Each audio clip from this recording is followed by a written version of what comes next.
Well, Graham, a rarity. You've had a free week. One, how much have you been looking forward to this week? And two, what in particular have you been working with on the players this week?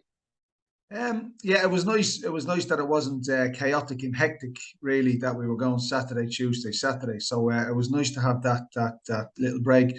But to be honest, the lads needed recovery time. They needed to get themselves together and get sorted. We need to obviously a clean bill of health. Obviously, with we've only got one player injured at this minute in time, which is Oz Senzala. So it's been refreshing. It's been good. We've obviously had an open training day yesterday, which the community came in and watched us. It's we've not obviously we can't get on the grass with the weather, so it's been a little bit. What would you say? Disjointed? Would you use the word? The weather has been a little bit. It's been wet, as we all know. So getting on the grass was difficult. And getting what we wanted in was difficult. But look, we had a couple of good days, so I certainly not one for making excuses, to be honest. You've had a bit more time to sort of get your message across, get your tactical plan across than perhaps you've had when it's been Saturday, Tuesday, Saturday, and you're traveling and you're recovering and everything else. Yeah, we went through a lot of stuff with the lads individually and collectively. So I think it'd be fair to say that the lads know what we want, know what we're expecting, know what we're asking.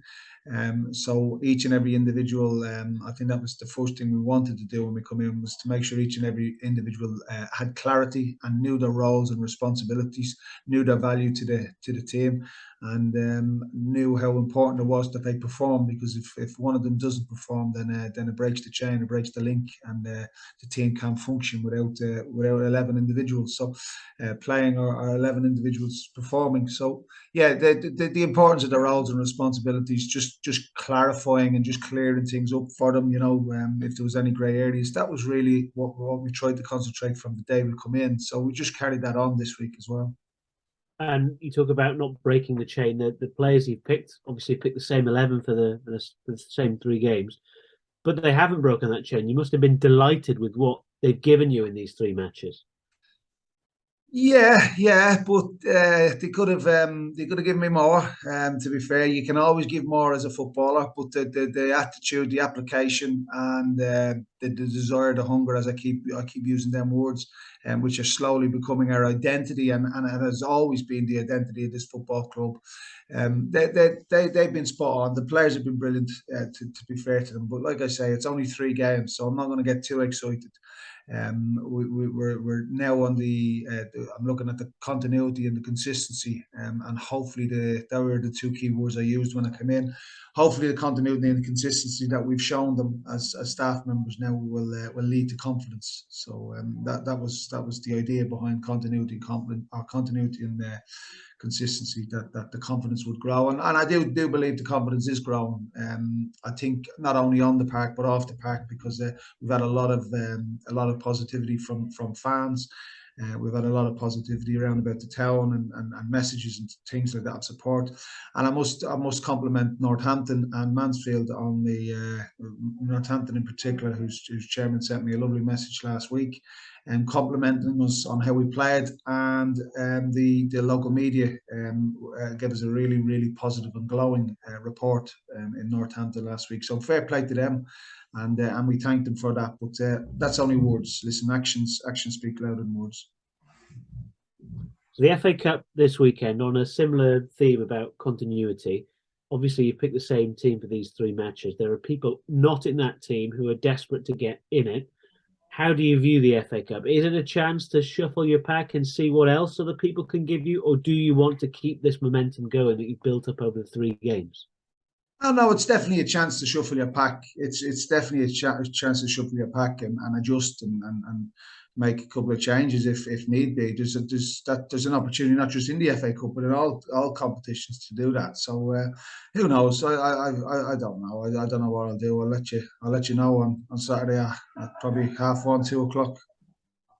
But you've got to bear in mind as well that you've got another rather big cup game coming up a couple of days later. And no disrespect to Colchester, Leicester are going to be a huge step up, aren't they? Do you have to pick Saturday with one eye in mind on the Leicester game? I didn't. I've not looked that far on the fixture list, to be honest. The fixture list says Colchester on Saturday. That's about as far as I'd be looking, Mark, to be honest. I think there's always a danger if you start looking beyond, or if you start planning weeks or games ahead. You end up tripping yourself up. We've had Colchester watched. We've put the hours in this week, the mileage, getting up and down to watch Colchester at Barrow. So I wouldn't disrespect those people who are doing the work for us by looking too far beyond the next fixture. And like your experience, you'll know the game as well as I do. If you start looking, if I start looking beyond and making plans for other days or other dates or other games, the walls come caving in on top of you. And now Colchester 3 o'clock Saturday is all I've focused on really. When that game finishes, then I can move my attention to whoever the next opponent is.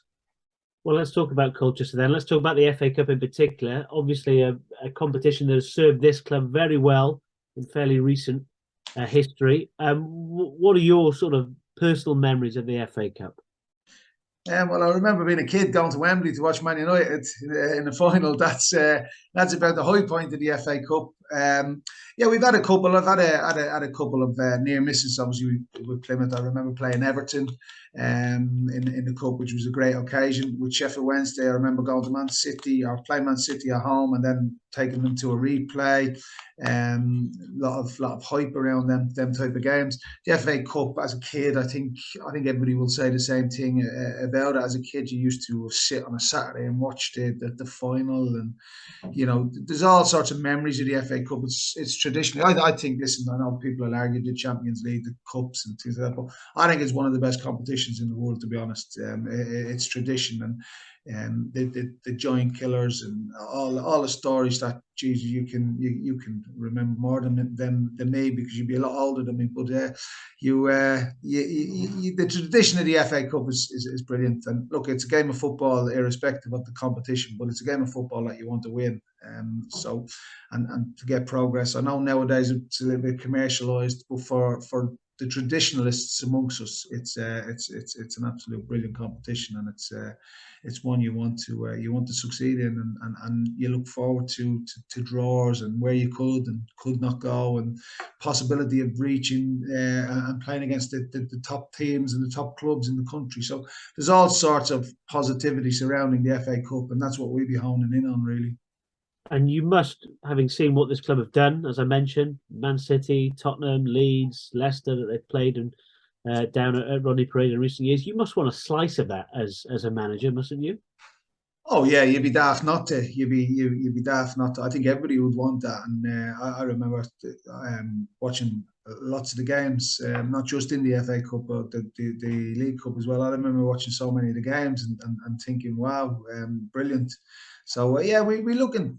Obviously, you'd be looking to create something like that. Obviously, you're looking to have little cup runs. Obviously, you're looking to be successful at all levels, cup competition included. So, because it brings about a lot of rewards, and not only that, if you can win, you get another game of football, which is brilliant, you know. So yeah, look, the FA Cup is the tradition at this football club. It's one of the best competitions, as I said, in the world. So every club, Colchester will be the same. They will have tradition in the cup, I'm pretty sure, and they will have their eyes set on the next round as well. I'm pretty sure of that. So it'll be a tough competition. It'll be a tough game Saturday, and hopefully the best team comes out on top.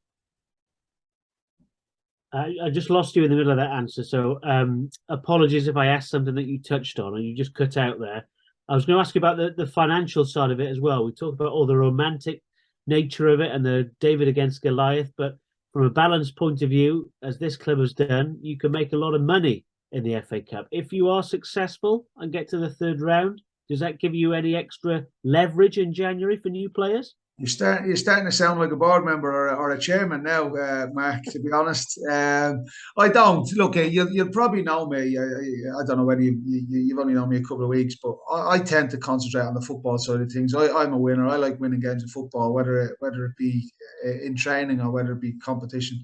So that's all I look at. I look at, to be honest. Whatever comes the periphery of that or the outside of that, really, whatever comes to the football club, the notoriety, the publicity, the headlines, as you said, the financial side of things, that's not really my utmost concern. My utmost concern is obviously winning football games. We know a manager's lifespan in the game, and if they're not successful and they're not winning games, we know what happens. So my concentration has to be on the players and trying to get the best out of them for Saturday and the next game and the next game. So it would be nice, yeah, but that's not something I think about, to be honest. I don't know. I know it sounds boring, but really, the football is the only thing that matters to me, really. And then last one from me then. Colchester, by a strange twist of fate, is the same game that you had 2 weeks ago for your very first match. Are you expecting anything different from them that you got that day? Yeah. To be fair, they've made some changes. They've made some adjustments, not only to personnel but the style of play as well. So there's one or two little things that we've picked up on and that we've seen. Obviously from the last couple of games since we've played them, and we've obviously had them watched the other night up at Barrow. So they have adopted or changed, shall we say? They've I won't disclose too much, but yeah, we've noticed a certain change in their style of play, to be fair, and one or two personnel changes from the last game we've played them. So expecting a stiff and a tough test, as you would expect at this stage of any competition. So we're looking to hopefully build on what we've been doing in the last couple of weeks. We're looking to build on that and win another game of football if we can. Thank you, Graham. See you tomorrow. Good luck. Brilliant, Mark. All the best to you. Cheers, pal. Morning, Graham. I guess that game on Tuesday showed the value of set plays, didn't it, for Barrow? Yeah, Barrow. There was I think all 3 goals. Was it 3 goals? Was from set plays? Yeah. So yeah, like I say, and I think it's common knowledge. This league, this division is very much a set piece division. So you have to be right at both ends of the park on set pieces, and that's why you do your due diligence, and that's why they're very, very important. So it is, set pieces are big in this division, yeah. So and I think Barrow was it 3 goals the other night? They got 3 goals from set pieces. So yeah, it's a major part of League Two or League Two makeup. You mentioned the weather. Obviously, it's going to play part in this time of year, but impacting on you. Is it just a case of having to adapt, and you and Joe having to just get on with things and do things differently?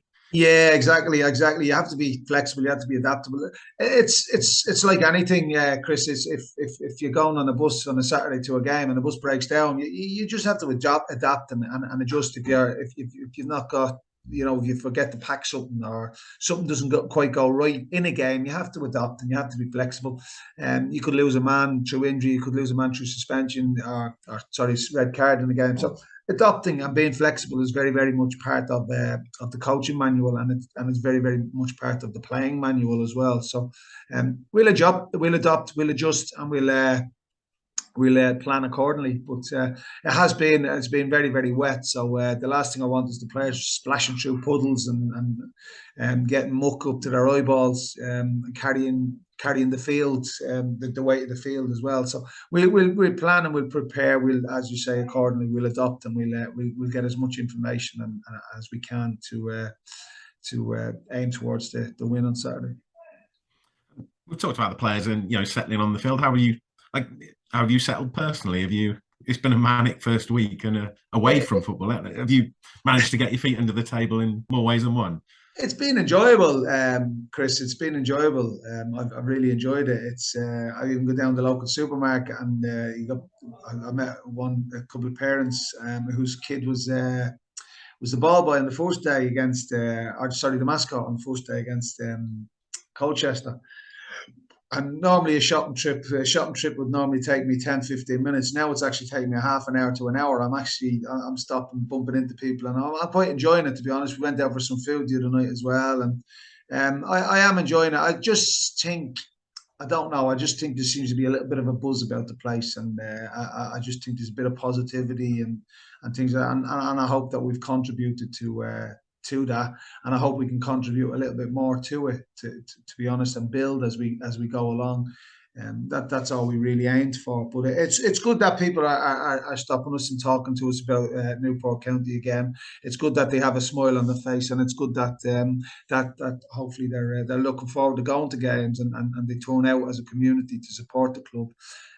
Because their support is paramount, and anything we do is obviously is alongside the community. So it's been very good. I've enjoyed it. I really have enjoyed it. I've met some really nice people as well, to be fair. And there seems to be a lot of positivity around the place at this moment in time, which can only be good. You mentioned the final. Which of the final? Did you say it was? Did you go over from Dublin for the finals? Yeah. We used to come over quite a lot for Man United games. My dad used to take us over, me and my brother. So we loved that, you know. And then the big thing for us was the Irish lads. Whenever there was Irish players playing in finals, and we had a hell of a tradition. I think every final from 1981, was it 1981 all the way through to 1990, we had an Irishman playing in it. And an Irishman was the first man to be sent off in an FA Cup final as well. So it was it was pretty special, the FA Cup, when we were growing up, to be honest. We weren't as privileged as we were nowadays to see as much football as we had nowadays on telly. So every little bit of football we got in them days was cherished, and most of it seemed to be built around the FA Cup. And the games from third round on. So the memories of the FA Cup as a kid is to be cherished, to be honest. So which was that Whiteside final, the first 85, one you went to? 85, no, Whiteside goal. Stuck it in, he bent it around Everton South. And it wasn't a great final, to be honest. It wasn't a great game. Kevin Moran was sent off. He was sent off for a tackle on Peter Reid, and Everton had one or two chances, but Man United went down in extra time, scored a worldly of a goal. So that was great, to be fair. Yeah, well, as I say, Everton were still hungover from the Winners' Cup final in midweek. That was why. Don't tell me you're an Everton fan. We stopped Everton. Man United stopped Everton winning the treble. Indeed. No. Are you an Everton fan, Chris?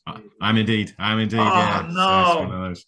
So, I do my background. I do my research. I know. It's you've revealed it. You've revealed yours. It's I can out everyone. I know who everyone is. It's. But no, in fairness, he's beat Man United in the '95 Cup final. He's got very lucky right out, go off the crossbar. So indeed, should have been Graham Stewart. I'll give you that one. I'll give you that one. Yeah, but no. I think covered everything, haven't we?